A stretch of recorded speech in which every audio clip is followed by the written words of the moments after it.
Boa noite, pessoal. Dando continuidade às nossas aulas, vamos começar agora à noite, né, das 18h30 até as 20h10, a aula de Fisiologia com a turma do P3. Sejam bem-vindos. Então, Guadalupe já está chegando aqui. Boa noite. Boa noite, pessoal. Eita, tô gostando de ver, o pessoal tá pontual.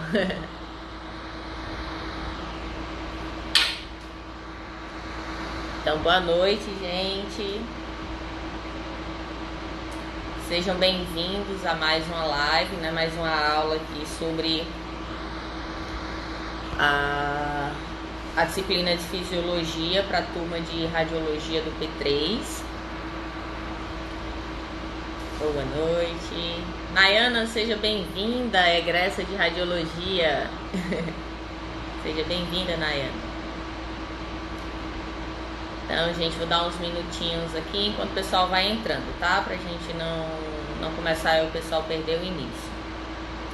Então, só atualizando vocês, né? Está saindo agora nas mídias, nos jornais, né? Que a gente tá com o nosso caso confirmado aqui de coronavírus. Então, agora mais do que nunca, né, é importante que a gente siga fazendo a nossa parte, né, o isolamento, que na medida do possível a gente não vá para ambiente de aglomeração de pessoas, que a gente consiga nos resguardar e resguardar o próximo também. A Aninha tá perguntando aqui se eu teria algum exercício que pudesse enviar pra gente sobre esse assunto. Acho que ajudaria bastante. Sim, eu vou enviar. Vou enviar sim, não se preocupe. Oi, Silvânia, boa noite. Vou enviar exercícios sim, tá? Porque a gente ia fazer isso, né? Em sala de aula. Mas eu já tenho ele pronto. E posteriormente vou estar enviando para vocês. Na verdade, eu estava esperando a gente dar um andamento maior no assunto para poder cobrar ele em exercício. Mas vou estar enviando sim, não se preocupe. Sim, então voltando, né, em relação ao Covid-19, coronavírus, a gente está com o nosso caso, né, aí divulgado na mídia, caso confirmado. Então, gente, se resguardem, se protejam. Lavem as mãos, lavem o rosto também, tenham cuidado quando vocês tiverem contato, no sentido assim de para quem anda de ônibus, para quem mora em prédio, né, que tem aqueles ambientes coletivos, por exemplo, elevador, ambientes como corrimão, de escadaria, coisas do tipo. E para quem, né, que está indo para o trabalho ainda, também ter cuidado nesses ambientes. Evitem ao máximo contato, certo, físico com pessoas. Então, boa noite, Larissa, Jefferson, Ana Maria, Ana Lúcia, Crislaine, Tainá, Maiara Cristina, Patrícia está falando aqui, estão só esperando confirmar 5 dias. Eu acho que deve ser sobre o coronavírus, né?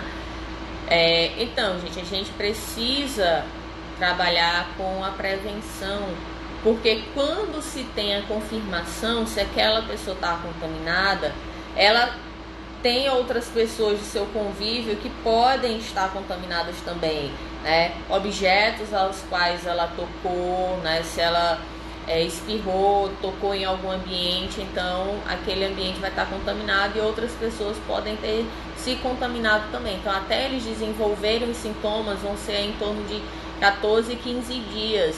E aí essas mesmas pessoas já vão ter contaminado tantas outras. Por isso que é tão importante a gente estar se resguardando nesse momento. Boa noite, Edson Santos. Então, Patrícia, no Canadá, ela está dizendo que já morreram 3 pessoas. Para vocês terem uma ideia, a crise ela tá muito maior, né, do que a gente imagina. Aqui no Brasil a gente não está tendo tantas mortes em relação a outros países, mas a Europa está numa situação bem crítica. Eu tenho uma amiga que mora na Espanha e ela falou que ontem pessoas de um asilo, né, idosos de um asilo, morreram 19 pessoas, 19 idosos de um único asilo.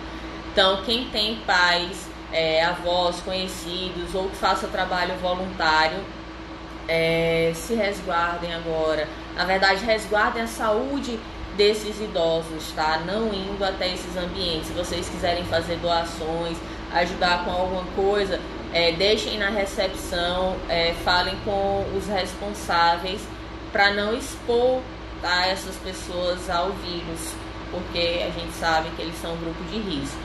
Boa noite, Rafael. Boa noite, Antônio Uri. Patrícia está dizendo que infelizmente o irmão dela mora lá e não tem nem comida nos supermercados. Isso é outra situação, né, que infelizmente vem muito da questão da civilidade, né, de saber viver em sociedade. Boa noite, Thales. Então, Rafael está dizendo que estamos tendo investigação sobre a morte suspeita aqui em João Pessoa, sim, né? E vão vir outras também, infelizmente. E aí, como eu estava falando, oi Val, boa noite, secretária acadêmica, seja bem-vinda. A questão da civilidade, de saber viver em sociedade. No momento que a gente, se todo mundo, né, for para os supermercados e comprarem, né, em grande quantidade, o que é que vai estar acontecendo? Vai acabar no mercado, né? Então, aquelas pessoas que não possuem condições financeiras de poder comprar em grande quantidade para poder estocar, elas não vão poder comprar nem o mínimo, tá? Então, vamos ser conscientes, não adianta todo mundo correr agora para o supermercado, todo mundo tem sua feira ali. A ida ao supermercado deve ser a ida normal, tá? Sem aglomerado, até porque se a gente tá tendo um aglomerado muito grande no supermercado, a gente vai ver que essas pessoas, se tiver alguém contaminado ali, ela pode estar contaminando outros, tá? Então, vamos ter consciência, vamos pensar no próximo, não só no próprio umbigo. Então, evitar sair ao máximo, só, como o Patrícia falou, só se tiver realmente que ir ao trabalho, tá? Resolver alguma coisa. Mas que isso seja uma coisa, vá e volta, não fique perambulando, indo a vários ambientes para não estar contaminando. Thales está dizendo aqui, vai faltar para os mais humildes mesmo. Tá muito chocante isso tudo. Jefferson está dizendo que aqui em Pipa tudo está fechado e ninguém mais vai às ruas. Pois a gente tem que realmente fazer essa questão do isolamento e que a gente não, vamos dizer assim, retire do mercado o que a população necessita. Um exemplo a gente tem com álcool em gel, né? Enquanto alguns países estão trabalhando com a diminuição de preços ou então doação de algo que é tão importante para evitar a propagação do vírus, como o álcool em gel, aqui a gente viu os donos, né, de farmácia elevando os preços. Não só farmácia, né? Os ambientes que vendem álcool em gel. Então, no lugar da gente fazer com que a população consiga ter acesso a esse produto para evitar que propague o vírus, infelizmente a parte da sociedade faz o inverso, né? Eles aumentam os preços porque eles querem lucrar. E aí, mais uma vez, boa noite, Jonas, Maria Eduarda, Juliette. E aí, mais uma vez, quem que vai ter acesso a esse produto? Quem vai ter acesso ao álcool em gel, né? Apenas as pessoas que vão ter mais condições, porque o preço vai estar elevado. Então, gente, o álcool em gel é muito eficiente para vocês estarem utilizando, né? Na rua, andei de ônibus, andei no elevador, alguma coisa do tipo. Mas a lavagem das mãos também é efetiva. Então, é importante que vocês tenham cuidado, né, e a frequência correta de lavagem das mãos, tá? Então, vamos começar a nossa aula. Deixa eu só ver aqui um segundo, enquanto o pessoal ainda está entrando, só um minuto.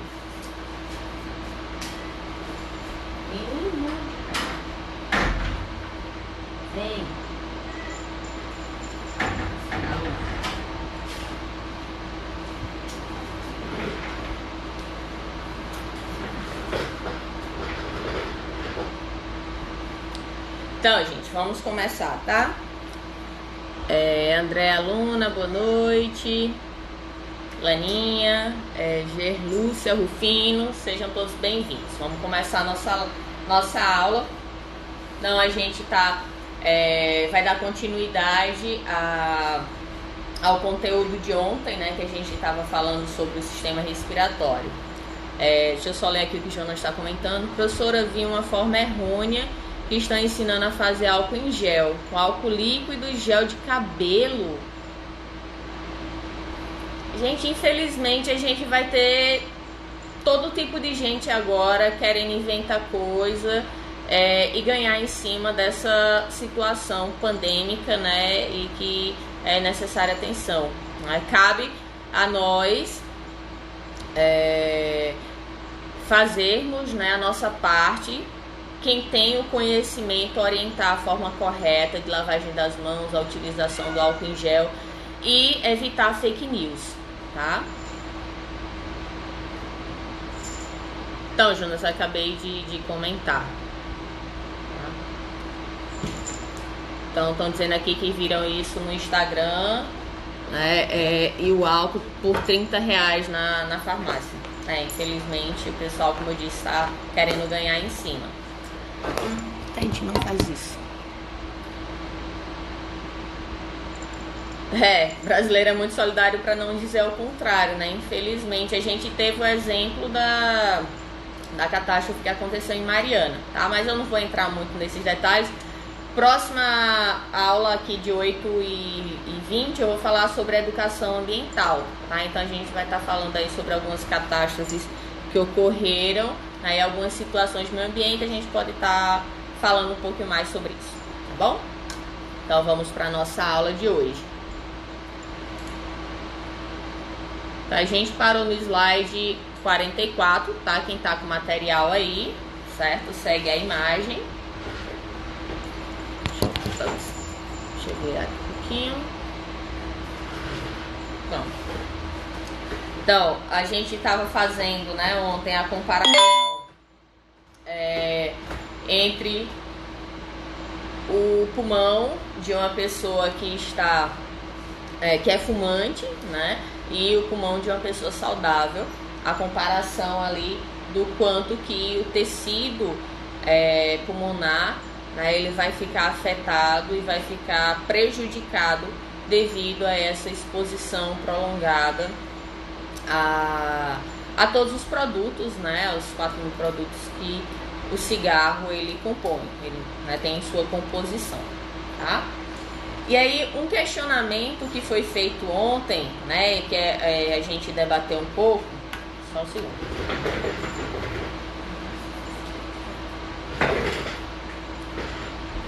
Então, o questionamento que foi levantado ontem foi sobre, quando a gente estava falando sobre o cigarro, foi em relação ao cigarro eletrônico. Eu tinha comentado com vocês que tinha acontecido mortes já nos Estados Unidos, e aí eu incrementei essa informação aqui na aula para vocês, tá? Então, vocês estão vendo aí atrás, mortes por doenças ligadas ao cigarro eletrônico são mais de 50 nos Estados Unidos. Então,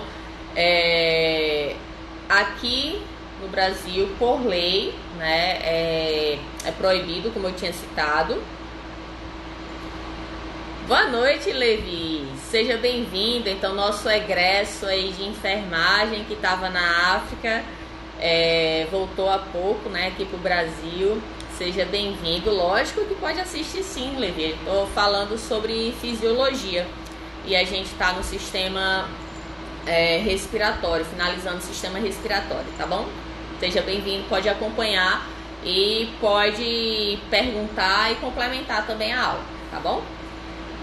Então, sobre o cigarro eletrônico, aqui no Brasil e em alguns outros países, ele é proibido porque não se tinha ainda a confirmação de que ele não causaria nenhuma doença, tá? Então, pela ausência de estudos em relação a isso, né, não fizeram a autorização. Então, aqui no Brasil, como eu tinha dito, é uma lei de 2009. Não pode existir comercialização, propaganda, nada relacionado ao cigarro eletrônico, apesar de que a gente sabe que tem sim em lojas online o produto sendo vendido, sendo comercializado. Patrícia está com a dúvida aqui, questão das avaliações. Tem alguns professores estão passando trabalho como você, eles vão fazer live ou vai ter aula online? Então, Patrícia, cada professor ele vai ter a sua dinâmica, tá? Ou através de vídeos gravados, ou através de lives, como a minha aqui, né? Então é ao vivo, a gente vai ter essa interação. Boa noite, Flávia. Ou então por exercícios, por estudo dirigido. Cada professor vai dizer como que eles vão fazer a sua dinâmica, tá? A minha, como eu falei, eu vou estar aqui no horário das aulas, esclarecendo, né, dando a aula propriamente dita para vocês. O material já foi enviado para o e-mail de vocês, então é só acompanhar. E se tiver dúvidas, boa noite, Flávio, Ivaneide também, boa noite. Então, se tiverem dúvidas, vocês durante a aula podem ir perguntando.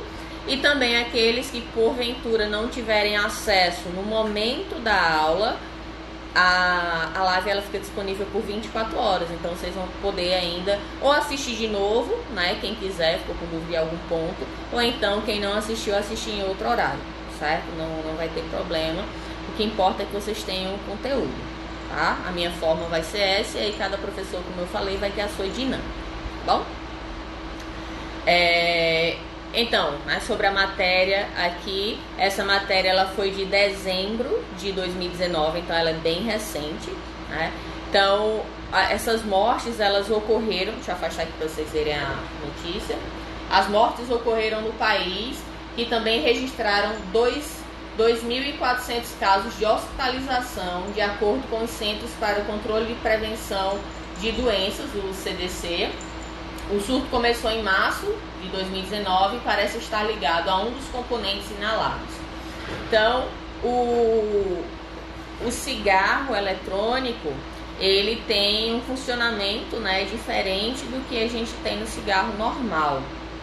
Ele tem uma bateria onde ele vai estar aquecendo isso para, né, fazer com que haja vapor. E aí esse vapor é que vai estar prejudicando a gente. Jailene Lopes. Então, começou faz 18 minutos a live, mas a aula mesmo eu acho que faz uns 5 minutos só, tá? A live começou antes, a aula começou depois, tá? Que eu fui esperando o pessoal tá chegando. Então, seja bem-vinda. Comecei, na verdade, agora com esse assunto sobre os cigarros eletrônicos, tá? Então, Flávio, ele prejudica de forma diferente, na verdade, tá? Só que o dano que o cigarro eletrônico causa, ele é mais rápido. Então, 3 semanas já é suficiente para estar causando danos à saúde, enquanto o cigarro, né, o efeito é mais prolongado para você poder ter as sequelas. Então, boa noite, Sara Macedo. Eurimar, seja bem-vindo. Graças a Biomedicina. Então, continuando, gente, vou mostrar aqui como é feito o funcionamento, tá? Como que é por dentro de um cigarro comum, vamos dizer assim, né? E uns comparando com um cigarro eletrônico. Deixa eu afastar para vocês poderem ver. Então, no cigarro comum, vocês estão vendo ele aqui, tá? Isso aqui é o cigarro comum, aquele que a gente vê, né, as pessoas usando no dia a dia. Ainda bem que hoje, né, na atualidade, com a lei que foi imposta e as diretrizes do Ministério da Saúde, o consumo é bem menor. Então, o funcionamento do cigarro comum é por combustão. Ao ser acendido, o fogo queima as substâncias do cigarro num processo físico. A fumaça é inalada pelo fumante, os elementos do cigarro caem na corrente sanguínea. Então, o que é que a gente vai ter nele? Principalmente nicotina, monóxido de carbono e alcatrão, e além de um composto com mais de 4.000 substâncias. Lembrando que essas substâncias, algumas delas são cancerígenas, tá? 40, na verdade, são cancerígenas. E a questão do monóxido de carbono, lembram que a gente estava falando ontem? Que o nosso sangue, né, nossa hemoglobina, ela vai ter uma afinidade maior pelo monóxido de carbono do que pelo oxigênio. Então, a gente vai ter uma deficiência aí na respiração. O Jefferson está falando aqui, sem falar que outros tipos de patologia de quando são compartilhados. Então, obrigada, Laninha. E como que o cigarro comum ele vai fazer mal? Então, muitas das suas substâncias vão ser cancerígenas, causando dependência também, né? A nicotina é o principal componente que causa o vício. E boa parte do monóxido de carbono fica no corpo, que dificulta o transporte do oxigênio no sangue, fazendo com que a gente tenha a dificuldade, né, respiratória. Tá? O cigarro eletrônico, como que ele funciona? Ele está aqui, ó. Certo? Esse aqui é o cigarro eletrônico. Então, o funcionamento é por vaporização. O líquido no reservatório do cigarro, ele vai ser aquecido por uma pequena resistência e evapora rapidamente. A fumaça é inalada pelo fumante e as substâncias químicas caem na corrente sanguínea. Ele vai apresentar uma bateria, né, que é para justamente fazer com que ele funcione. E o que é que tem nele? Vai ser uma mistura líquida, geralmente feita com álcool, água, glicerina, nicotina e aromas. E vai estar usando a bateria para aquecer o líquido. Como é que ele vai fazer mal? A nicotina é uma droga, né, e ela induz a dependência química. Então, mesmo no cigarro eletrônico, você vai ter ali a dependência. Além de doenças e irritações respiratórias pela inalação do vapor. A nicotina pode levar a crises de abstinência e doenças cardiovasculares. Então, a mesma nicotina que a gente tem no cigarro comum, que é o que vai fazer com que você fique, né, viciado, que você tenha ali o vício pelo cigarro, vai ter também no cigarro eletrônico. Então, quem acha que está utilizando cigarro eletrônico para tirar o vício, né, não vai estar sendo muito eficaz. Vai diminuir os tipos de substâncias. Só que a questão no cigarro eletrônico, as substâncias que tem nele, como elas são aquecidas a mais de 300 graus para poder ter o vapor, então quando aumenta a temperatura da substância que foi colocada ali para aromatizar a nicotina, entre outras substâncias, então elas mudam a sua composição química. E aí, fazendo com que elas se tornem substâncias prejudiciais à nossa saúde, tá? Então, o Jonas está perguntando se o vapor é inalado quente. Sim, ele é aquecido, sai o vapor e aí a pessoa vai estar com esse vapor quente. Até porque o cigarro ele é muito pequeno, ele não tem uma forma de resfriar, né? Se vocês... Deixa eu fazer um zoom aqui no cigarro eletrônico para vocês verem como ele é por dentro, tá?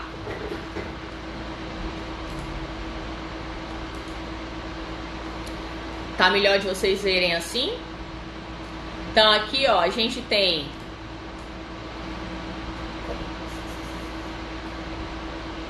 Peraí, deixa eu usar o laser que é melhor. Então aqui a gente vai ter uma lâmpada de LED, tá?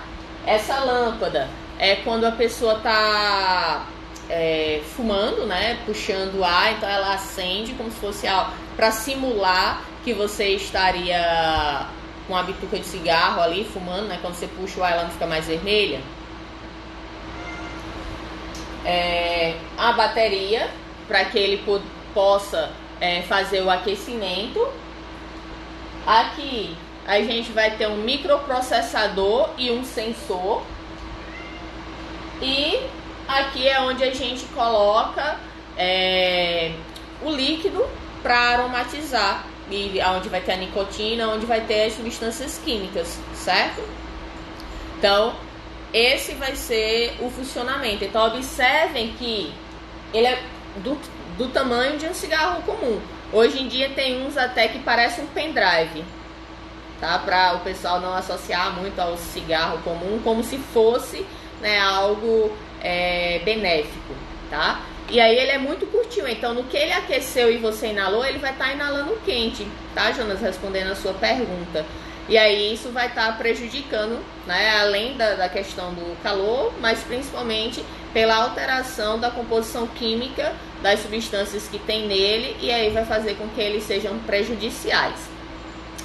Eu vou abrir o artigo propriamente dito aqui para dizer a vocês as substâncias, tá, que vão estar dentro dele, que eu esqueci agora. Eu lembro que tem que se transforma em acetona também, mas deixa eu abrir aqui para eu dizer uma informação mais correta para vocês, tá? Só um segundo.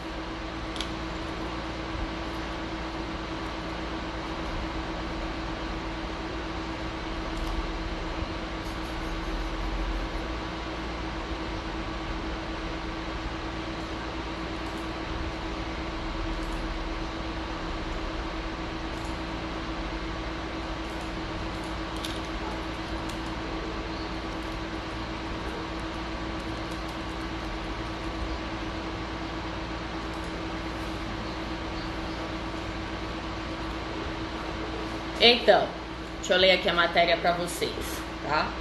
O número de mortes causadas por doenças ligadas ao uso do cigarro eletrônico chegou a 52 nos Estados Unidos. Lembrando que essa notícia é de dezembro do ano passado, tá? Então, o CDC, né, que é o Centro de Controle e Prevenção de Doenças dos Estados Unidos, registraram 26 estados com pessoas, né, tendo óbito. No país inteiro já são 2.409 casos de hospitalização por doenças relacionadas ao uso do cigarro eletrônico. Então, ele também prejudica quem não fuma, mas inala a fumaça. Nesse caso, ele não é tão prejudicial quanto inalar a fumaça do cigarro comum, tá? A maioria dos pacientes diz ter fumado produto de cigarro eletrônico, que pode ser chamado de vapo também, que contém o princípio ativo THC. Trata-se do ingrediente que produz os efeitos nocivos da maconha. Autoridades do governo dos Estados Unidos estão investigando mais intensamente o comércio ilegal dessa substância. Então, autoridades norte-americanas, em novembro, disseram ter encontrado o culpado do surto, que é um componente químico chamado acetato de vitamina E, que foi identificado nos pulmões de pacientes doentes e naqueles produtos que aquelas pessoas fumaram, né, nesse cigarro eletrônico. Trata-se de um agente químico que serve para engrossar a mistura inalada junto com os líquidos que contêm o THC. Isso, Laninha, praticamente é bem semelhante, né? Só que menor quantidade ali. Então, o surto do cigarro eletrônico, né? Houve casos de hospitalização que ocorreram principalmente na região do meio oeste dos Estados Unidos, nos estados de Illinois, Wisconsin e Indiana, conforme informações, né, da agência Associated Press. E a idade média das pessoas mortas é de 52 anos.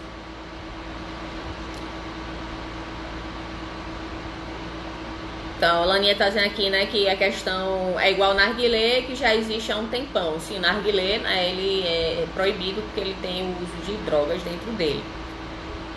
Então, o Jonas está falando aqui, né, a sigla do THC, que é o tetrahidrocarboneto.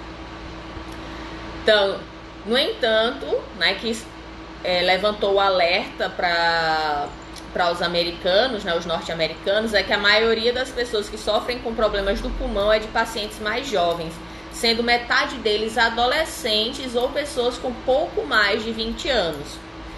Lembram que eu tinha falado ontem sobre a questão do status? Eu tinha dito, né, que na década de 60, 70, as pessoas elas costumavam fumar e aquilo era sinônimo de status. Então, uma pessoa está com cigarro na mão, né, uma pessoa está ostentando que é fumante, Era uma coisa assim, como hoje em dia, se a pessoa tivesse com um iPhone 10 ou é 11, sei lá qual que tá agora, né? Então era uma questão de status.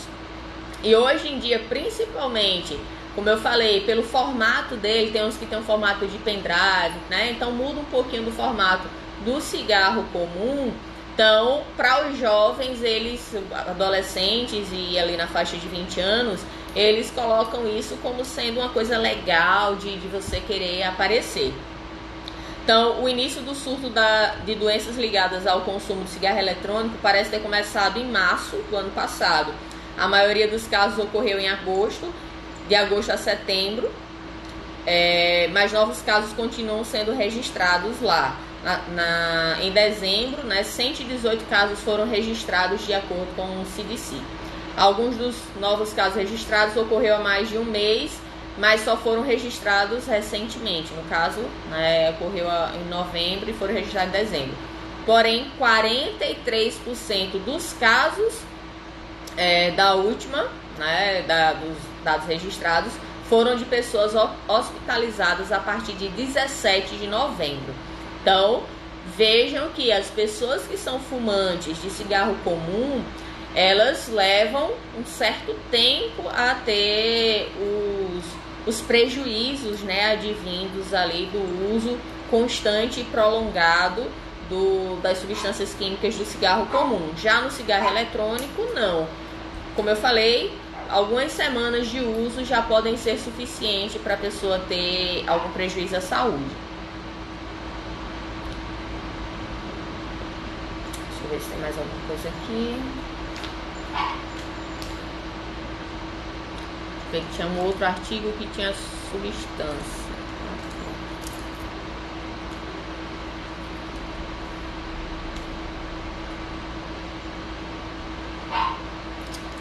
É que eu deixei no celular. Boa noite, Chayenne. Deixei no celular o artigo. Deixa eu baixar aqui novamente pelo computador.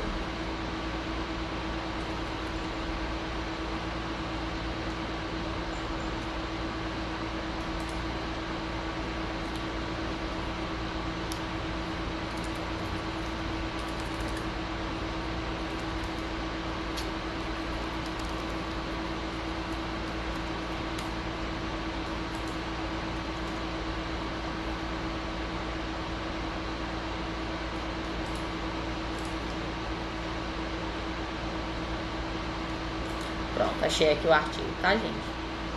Marcela, boa noite. Chayenne, pode ficar à vontade.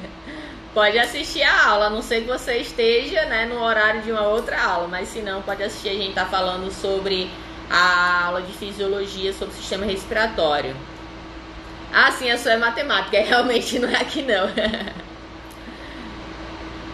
Então, no artigo intitulado Conhecimento e Uso de Cigarros Eletrônicos e Percepção de Risco no Brasil, Resultados de um País com Requisitos Regulatórios Rígidos. É um artigo de 2017. E aí ele traz aqui a lei, né, a diretriz que o Brasil adotou em 2009, fez uma regulamentação proibindo a venda, a importação e a propaganda desse tipo de cigarro, que é o cigarro eletrônico, justamente por não se ter conhecimento a respeito das substâncias que tem nele. Deixa eu ver se eu acho aqui a parte que fala dos componentes.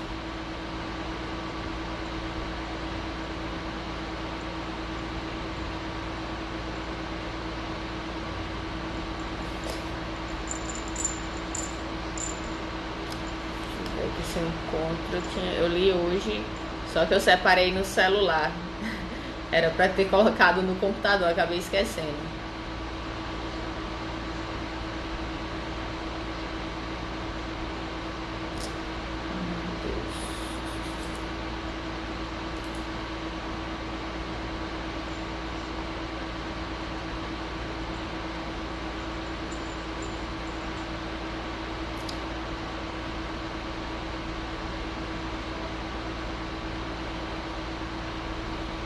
Gente, eu não tô achando aqui, tá? Mas qualquer coisa eu mando pra vocês depois. Deixa eu ver aqui. Só fazer mais uma pesquisa aqui pra ver se eu acho.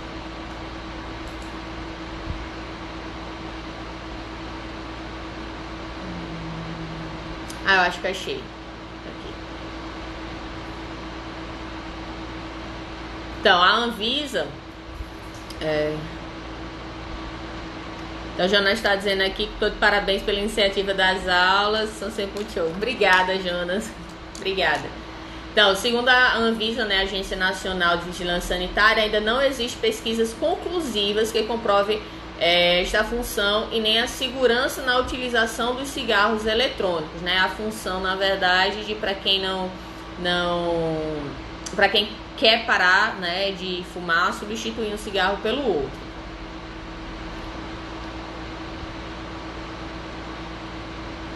Então, o número da resolução, né, em 2009, publicou a resolução RDC 46/2009, proibindo a comercialização, a importação e a propaganda de qualquer dispositivo eletrônico para fumar, que é o DEF, tá?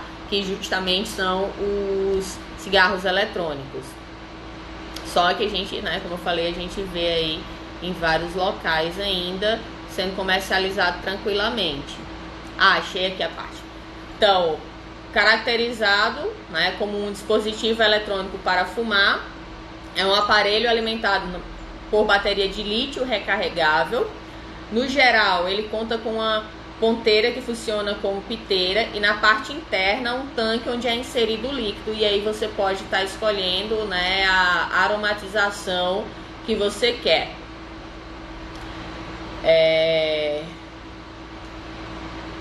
Sim, aí, né, inserido o líquido, quase sempre composto de propileno glicol, glicerina vegetal, água, nicotina e opcionalmente aromatizantes, né? Os compostos e as concentrações variam de fabricante para fabricante.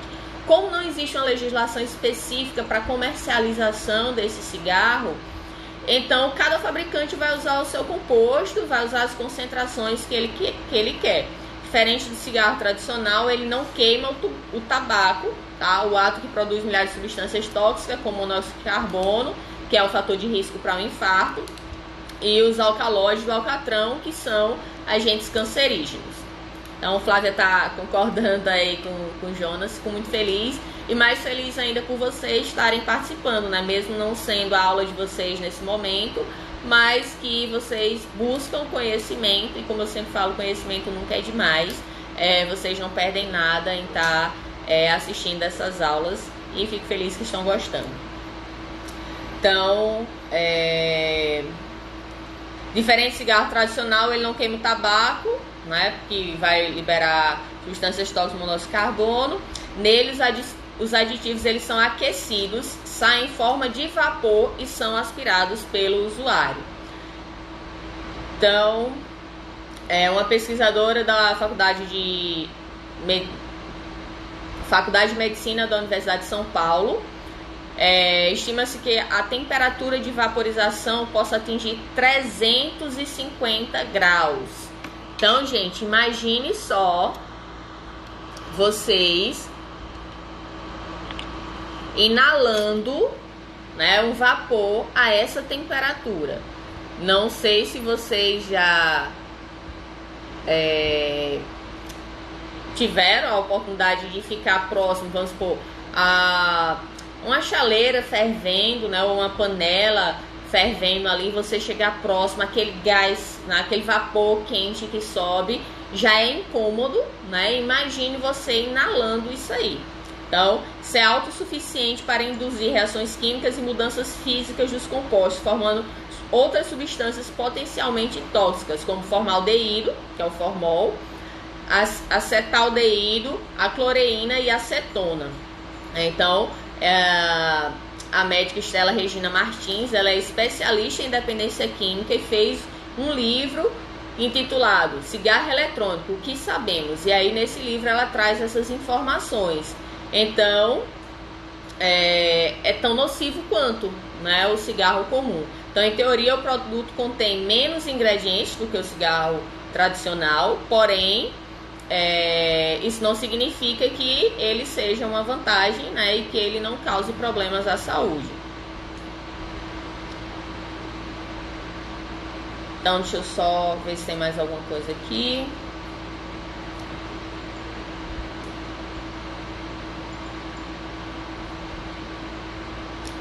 Então, né, assim como o governo brasileiro, alguns especialistas consultados na BBC News Brasil afirmam que são necessários mais estudos para determinar se o cigarro eletrônico é capaz ou não de ajudar a reduzir os danos à saúde causados pelo tabagismo e também para responder outras perguntas importantes. Por exemplo, ele vai causar câncer?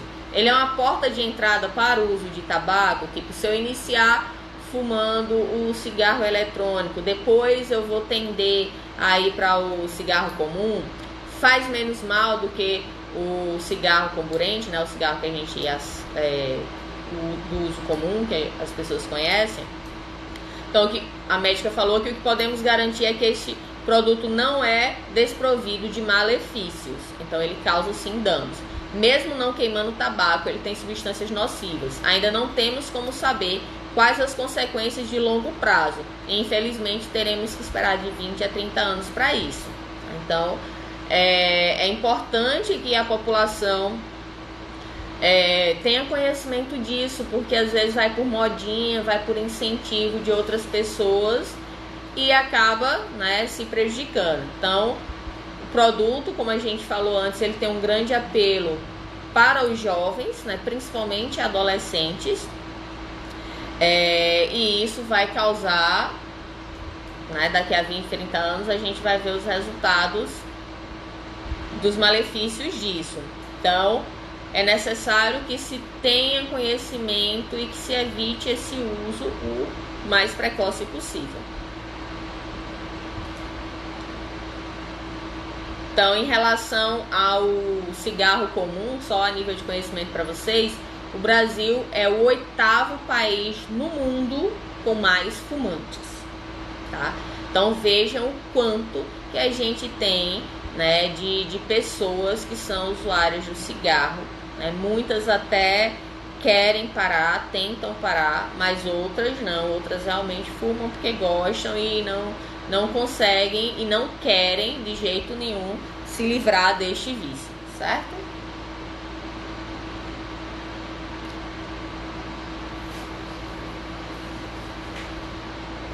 Bom, então vamos continuar com a nossa aula. Então, dando continuidade aqui, tá, gente? Sim, alguma dúvida, gente, em relação ao uso do cigarro eletrônico, cigarro comum? Podemos dar continuidade? Vou falar um pouquinho sobre a asma agora, tá?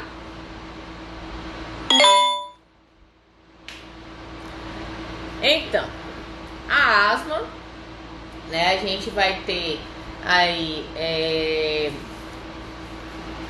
o espaço, né, onde a gente deveria ter o ar passando normalmente pelos brônquios.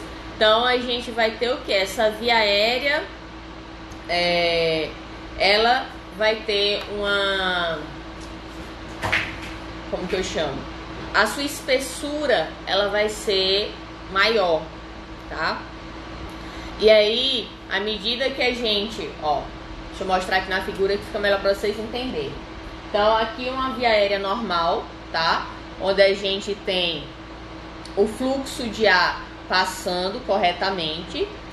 Aqui a gente tem as vias aéreas, né? Os tubos ali, os brônquios das vias aéreas de uma pessoa asmática. Então a gente já pode observar que a parede ela é mais espessa, tá? Então quando ela está inflamada, a gente vai ter essa situação aqui quando a pessoa está durante uma crise de asma, tá? Então, numa crise de asma, a gente vai ter os brônquios, eles tendo os músculos dele, vai ficar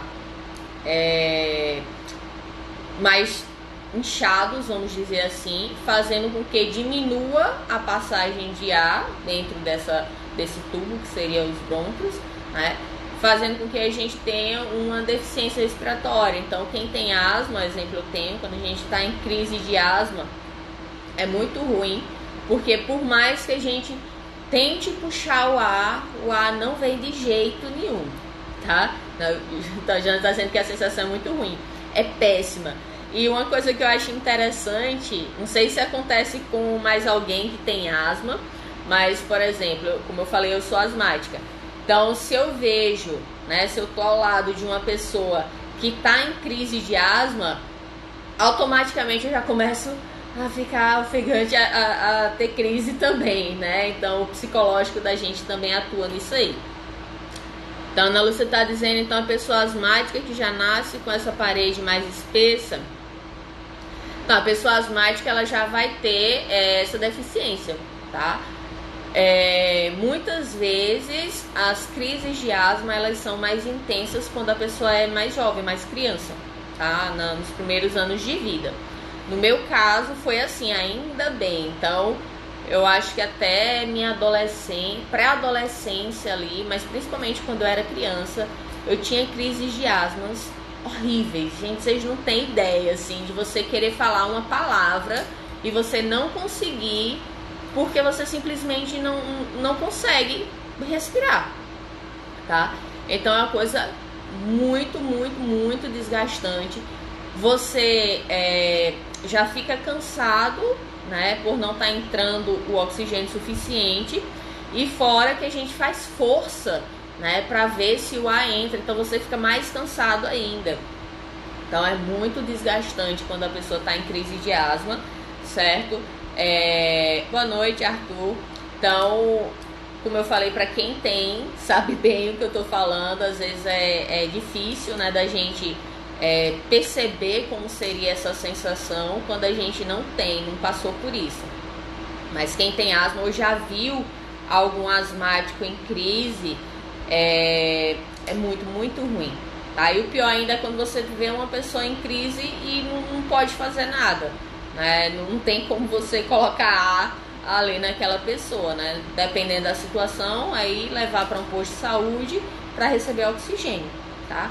Então, tomar também um broncodilatador para poder, né, abrir ali esses vasos, esses canais, né, dos brônquios e o ar poder passar, certo?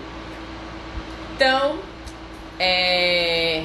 continuando, podemos passar aqui da asma, foi só para ilustrar, né? Então eu trago uma ou outra doença quando a gente está falando aqui dos sistemas.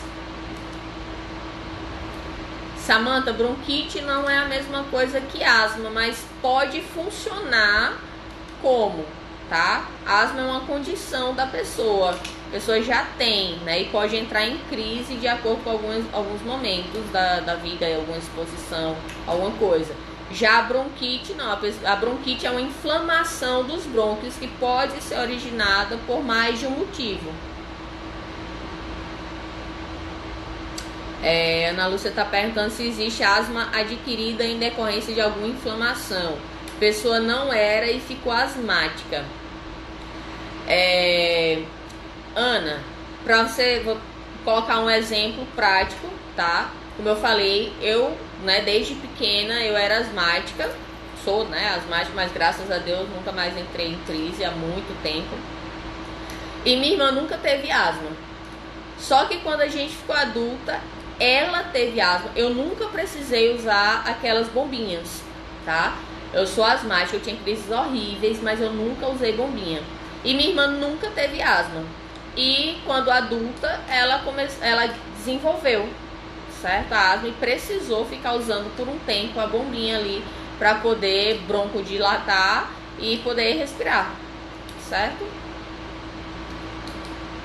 Então, vamos continuar aqui. Vocês sabem como parar uma hemorragia nasal? Então, às vezes acontece da pessoa levar uma pancada no nariz, E aí fica aquele sangramento, né, que a gente explicou no início da aula do sistema respiratório, que a gente tem bastante irrigação, né, bastante vascularização, capilares superficiais nas nossas vias aéreas superiores, né, principalmente aqui na nossa fossa nasal.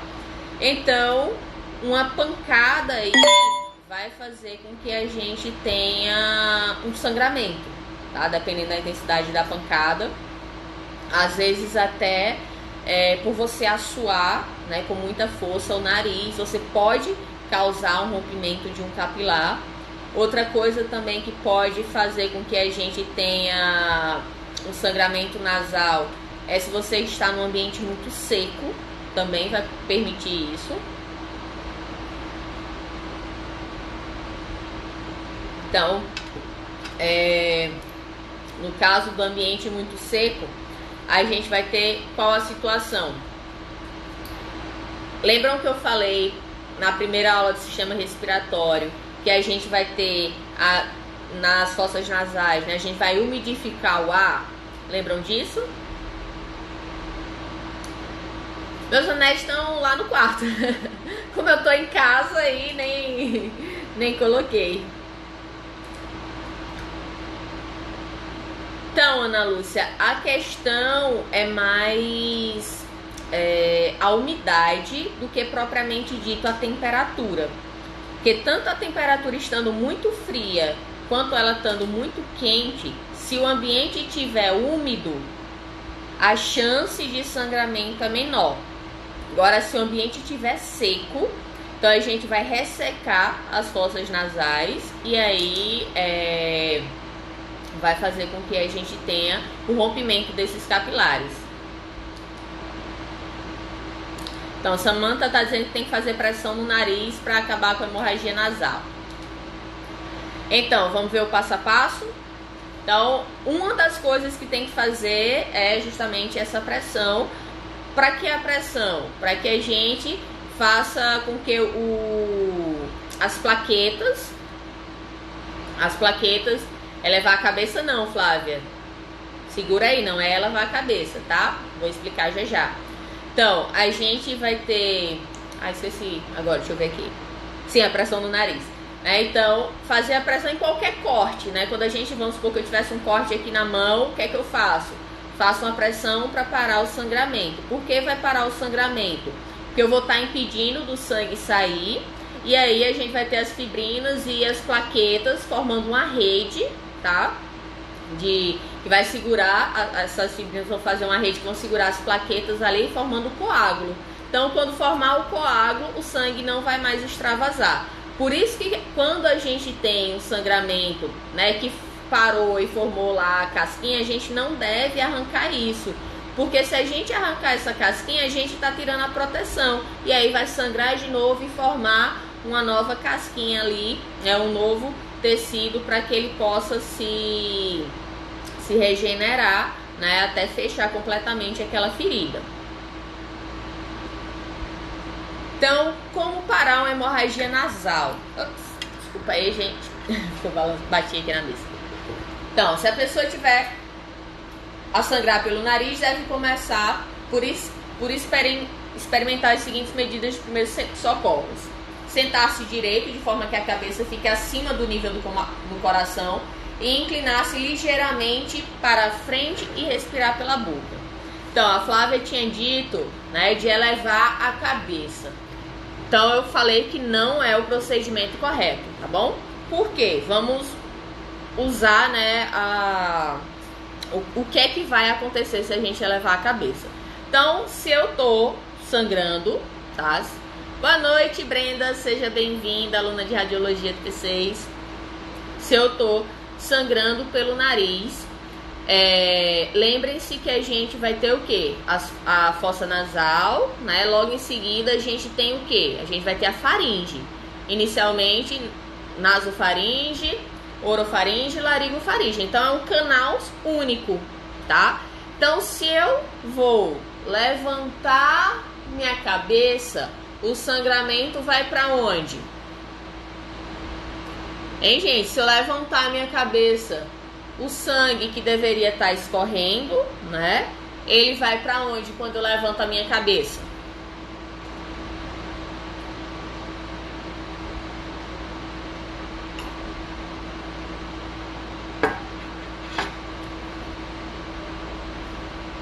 Bora, gente, respondam aí. Deixa eu colocar aqui uma imagem para vocês verem.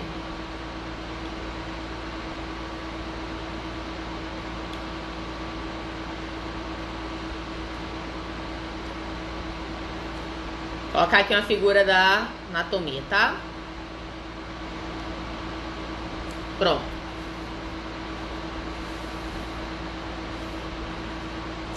Então, olha a anatomia aí. Então a gente vai ter as fossas nasais, tá? Então eu tô tendo um sangramento aqui. Se eu tenho um sangramento e eu elevo a cabeça, esse sangramento ele vai pra garganta, né? Então Ana Lúcia botou que se engasga com sangue, né? Então, e Aninha botou que vai pra traqueia. Então ele vai pra faringe, né? Onde ele vai atingir aqui a região da garganta, podendo fazer com que a pessoa se engasgue, tá? Ou então que esse sangue ele acabe chegando para as vias aéreas, tá? Então, Janaína, boa noite, seja bem-vinda. Então, no momento que, se eu tô com sangramento, eu elevo a minha cabeça, dependendo da quantidade de sangue, né? Se for uma hemorragia mesmo, então esse sangue ele vai estar indo para a garganta ali, a pessoa vai se agoniar porque tá vindo, né, muito sangue, a pessoa pode se engasgar e pode até, né, ter um problema maior. Cuidado, amigo seu, quando criança você fez isso, mandou levantar a cabeça. Então, vamos lá para o passo a passo, certo? Então, o correto é você, né, ficar na posição ereta, né, sentada com o corpo, né, de forma correta, vamos dizer assim. Então, com o polegar e o dedo indicador, apertar o nariz, tá? Então, no momento que você está apertando imediatamente acima das narinas e abaixo da base óssea do nariz, tá? Então, você segura aqui, pressiona para que o sangramento pare, tá? Pelo princípio que eu falei, no momento que você está pressionando, você está ajudando ali, você está fazendo a pressão, está ajudando ali as fibrinas e as plaquetas se unirem, né? Formando ali uma fibra e evitando que o sangramento continue. Então, 5 minutos, por quê? Porque é muito vascularizado, a gente tá falando aqui não só de um sangramento, mas de uma hemorragia. Então, para dar o tempo suficiente do coágulo ser formado. Ao mesmo tempo que você faz, né, pressiona o nariz, usar a outra mão para aplicar um saco com gelo sobre o dorso do nariz, porque assim você vai diminuir o fluxo sanguíneo na região. Boa noite, Luana Lourenço, seja bem-vinda. Então, Eduardo Guedes também, seja bem-vindo. Então, no momento que você está pressionando, você pega a outra mão e coloca um gelinho no nariz, tá? Então, é pistache, né? Já não está falando aí. Então, você vai colocar o gelo, por quê? Porque o gelo, ele vai comprimir, né, o vaso e aí ele vai diminuir o sangramento, tá? Ele vai diminuir a vascularização da região, vai formar o coágulo e aí você vai, né, não vai ter mais a hemorragia. Então, depois de ter apertado o nariz durante 5 minutos, libertá-lo para ver se ainda continua a sangrar. Tá? Você não vai passar a vida toda, né, segurando. E lembrando, lógico que você vai ter que respirar por algum canto, né? Então, se você tá com o nariz fechado, você vai estar respirando pela boca. Manter o saco de gelo durante mais 10 a 15 minutos para realmente impedir que, vamos supor, aquele coágulo ele foi formado porque como você estava com gelo, ele estava aguentando a pressão mínima, né, que estava chegando ali do fluxo sanguíneo. No momento que você tira o gelo, aquilo vai aquecendo, então pode ser que o fluxo sanguíneo ele vai se intensificar e aquele coágulo não resiste. Então, segura um pouquinho mais de